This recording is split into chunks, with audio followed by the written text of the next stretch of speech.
Hi, this is Josh Taylor from Spinning. In this brief video, I'm going to show you the functionality of our new Spinner commercial grade bike's console. So as you can see, when you first start pedaling the bike, the console is going to turn on. And on screen, from top to bottom, the watts are going to be showing. As you can see, I'm pedaling at 15, 20, 24 watts. Next one down is a heart rate section. And to pair an ANT+ or Bluetooth enabled heart rate monitor, you're going to use this button to pair, which I'll show you here in a moment. The next section down is your RPM or cadence. Total time, when I hit the play pause button, that's going to start your total time. And then down at the bottom in green, we have our interval section. So let's go ahead and go through the pairing of a heart rate monitor to the console. So again, I have a heart rate strap on. I'm going to go ahead and press the heart rate pairing button.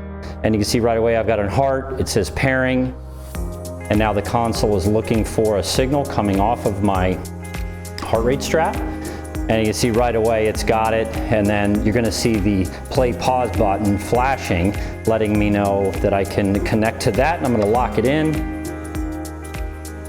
And you're going to see now, you can see my heart rate has popped right up, so I've got all my metrics. So that's great. Now, to start my averages, so again, the averages are the smaller numbers to the right.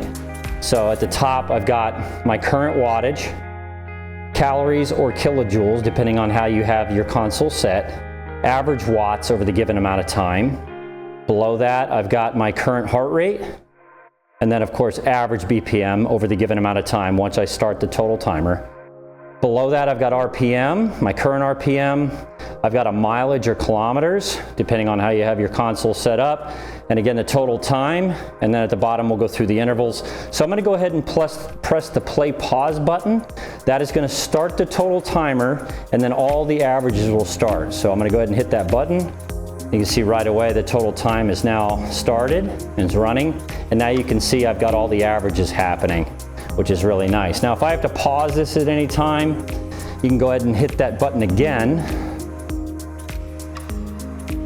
and it'll pause the total time, and then you're gonna see that the play pause starts flashing, letting you know that it is in the pause mode.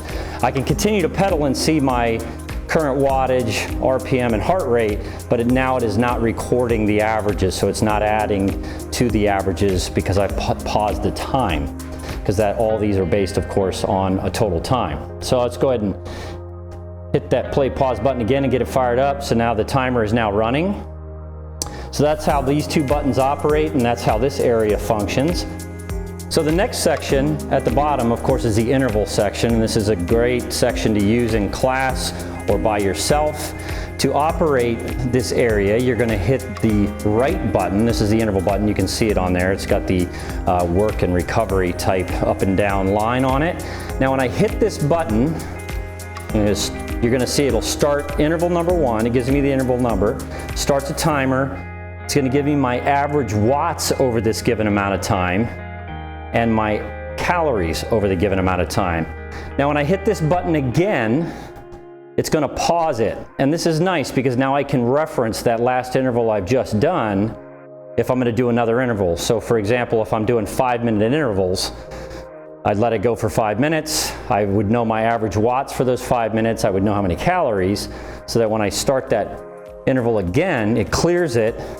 And now I can reference that in my head of what I did last. So that's how that works.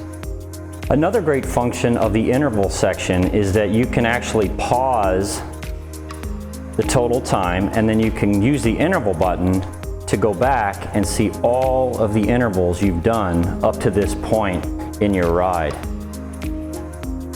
So if you need to reference other intervals you've done in the past, let's say you're doing shorter ones and then longer ones, you're going back to the shorter intervals, I can toggle through and see all of the intervals I've done up to this point, and then I just hit the play pause, total time comes up, and then I can start the new interval, as you can see. That's another great function of our interval button function on the consoles. So really, it's a very simple console, and we like this because it's giving you all the numbers. There's no modes or average screens. It's all right here in front of you.